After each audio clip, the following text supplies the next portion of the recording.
I'm Charlotte Rutherford and I'm the Director of Sustainability at Fonterra.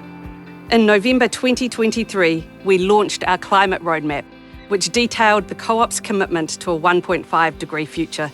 This included our 2030 targets and our 2050 ambition to be net zero. Since then, we have had SBTi, the Science Based Target Initiative, validate those targets. Those targets include a 50.4% absolute reduction in Scope 1 and 2 greenhouse gas emissions from our FY18 base year, and a 30% intensity reduction in Scope 1 and 3 flag greenhouse gas emissions from our FY18 base year. 1 year on, we're on track to achieve our action plan for our 2030 targets. Our on-farm target, we've divided into 4 specific work areas. The first is novel technology. We've continued to invest in AgriZero.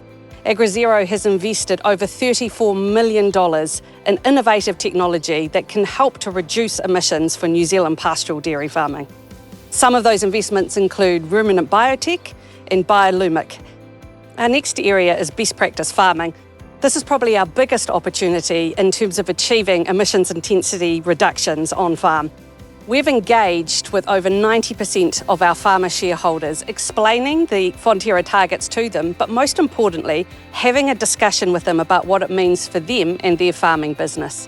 Additionally, over 93% of our New Zealand farms have a farm environment plan. This plan not only helps in terms of giving farmers advice about reducing their environmental footprint, it also gives advice about efficiency and productivity, which will also help in terms of managing emissions intensity down.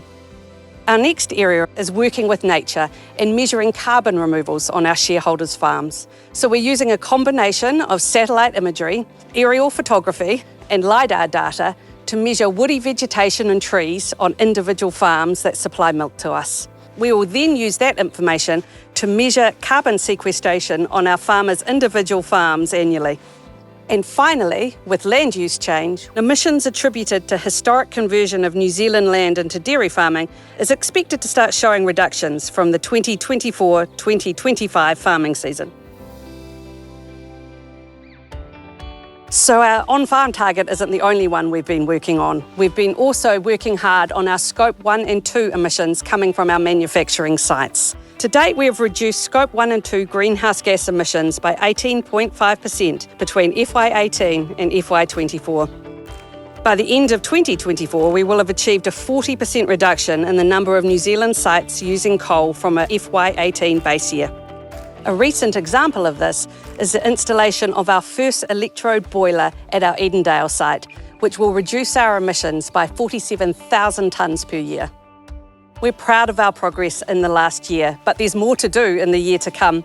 First of all, we're going to look for more tools and services to put in place to support our farmers on their emissions intensity reduction journey. We're also going to look for innovative solutions to transition out of fossil fuels in our manufacturing sites. And we're going to be partnering with our customers to provide directly to our farmers the tools that they need to reduce their emissions and build a resilient co-op.